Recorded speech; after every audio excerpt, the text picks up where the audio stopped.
Grocery को या pantry को ऑर्गेनाइज करने के कई तरीके होते हैं जिससे चीज़ें रोज़ाना आसानी से मिल जाएं। आज मैं अपने घर के कुछ सिंपल आइडियाज़ शेयर कर रही हूँ जो आप भी अपने इंडियन ग्रोसरीज़ के साथ यूज़ कर सकते हैं। हम सबके घर में कई तरह के मसाले होते हैं और सबको एक जगह ऑर्गेनाइज करना थोड़ा मुश्किल हो जाता है।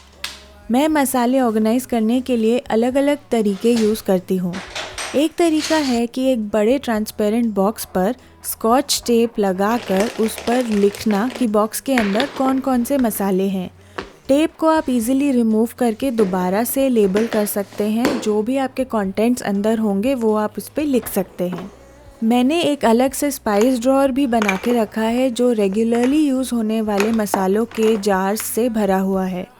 जो मसाले जार्स में नहीं फिट होते उन्हें मैं पहले दिखाए गए बड़े बॉक्स में रख देती हूँ।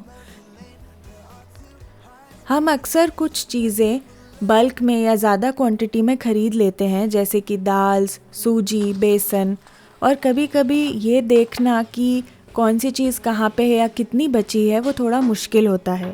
इस प्रॉब्लम के लिए मैंने एक पोस्ट इट नोट पर लिख लेती हूँ कि कैबिनेट या ड्रॉअर के अंदर क्या क्या स्टोर्ड है। ये नोट कैबिनेट के डोर पर चिपका देती हूँ। इस तरह हर बार मुझे झुक करके देखने की ज़रूरत नहीं पड़ती। अलग अलग रेसिपीज़ बनाते वक्त हम काफ़ी sauce bottles, chutneys, extra oils या पिकल जार्स का कलेक्शन बना लेते हैं। मैं इन्हें दो तरीके से स्टोर करती हूँ। जो आइटम्स अपनी ओरिजिनल पैकेजिंग में है यानी कि अपनी बॉटल में है, उन्हें मैं एक ड्रॉअर के कॉर्नर में इन डिवाइडर्स की मदद से ऑर्गेनाइज कर लेती हूँ।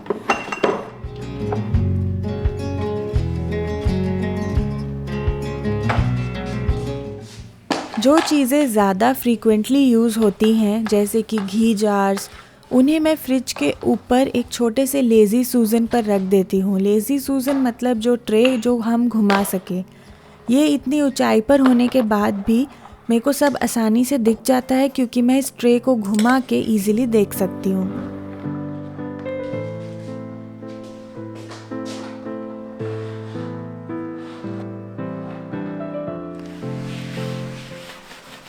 मैंने जितने भी नट्स हैं उनको फ्रिज के डोर में ही अच्छे से सजा दिया है। इससे वो ज़्यादा विजिबल रहते हैं और मैं उन्हें रेगुलरली कंज्यूम कर पाती हूँ।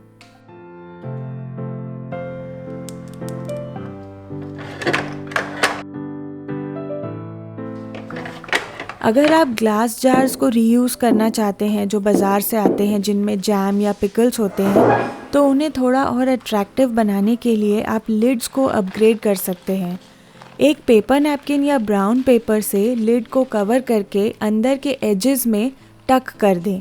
इसमें किसी ग्लू की भी ज़रूरत नहीं होती और पेपर अपनी जगह बना लेता है। ये मेथड जितने भी ड्राई गुड्स हैं जैसे कॉर्नफ्लावर या कोको पाउडर के जार्स के लिए परफेक्ट है, जो ज़्यादा यूज़ भी नहीं होते लेकिन हमें चाहिए कि वो हमारे सामने रहें। इससे हमारे जार्स सुंदर भी लगने लगते हैं और थोड़ा चेंज हो जाता है।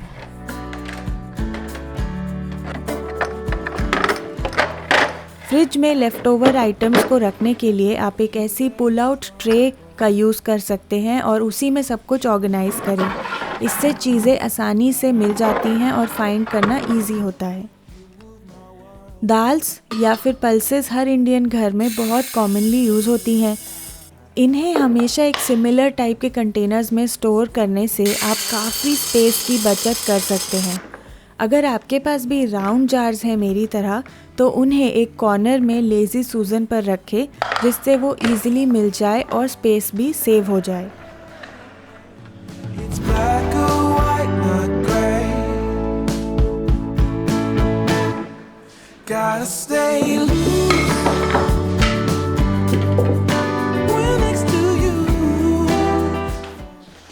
जब मैं पैंट्री रिफ़िल करती हूँ तो मैं इस तरह के एक वाइड माउथ चौड़े मुंह वाले फ़नल को यूज़ करती हूँ। ये एक स्टेनलेस स्टील का फ़नल है जो जार्स को आसानी और बिना किसी स्पिल्स के रिफ़िल करने के लिए परफेक्ट है। मेरे पास एक बड़ा और एक छोटा साइज़ है जो रिक्वायरमेंट के हिसाब से मैं यूज़ करती हूँ। बेसन या मैदे जैसे चीज़ों को रिफ़िल करते वक्त ये बहुत काम आता है। स्नैक्स को ऑर्गेनाइज करने के लिए एक तरह के जार्स में उनको स्टोर करें। जैसे होममेड स्नैक्स को वाइट जार्स में मैंने रखा है और जितने भी स्टोर बॉट स्नैक्स हैं उनको ट्रांसपेरेंट जार्स में रखा है। इस तरह पता चल जाता है कि नॉन ट्रांसपेरेंट जार्स के अंदर क्या है।